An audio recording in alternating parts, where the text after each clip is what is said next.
घे घे जा घे जा जा घे जा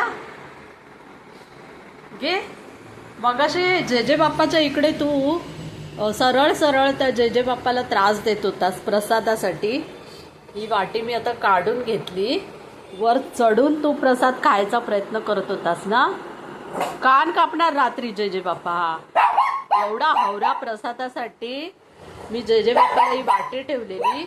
तो इकडे जेजे बाप्पा बसले, त्यांचा प्रसाद चोरी करून खात होता. नाही, चोरी करून खात होता. हा नाही मिळणार. हा चोरी करून खात होता. नाही मिळणार. एक नंबरचा चोरटा आहे असतो. जेजे बाप्पाचा प्रसाद चोरी करून खात होता. मी घाबरली, म्हटलं जेजे बाप्पाला त्रास देणारा. नाही मिळणार जा, नाही मिळणार. हवरा खाऊन मोकळा झालाय.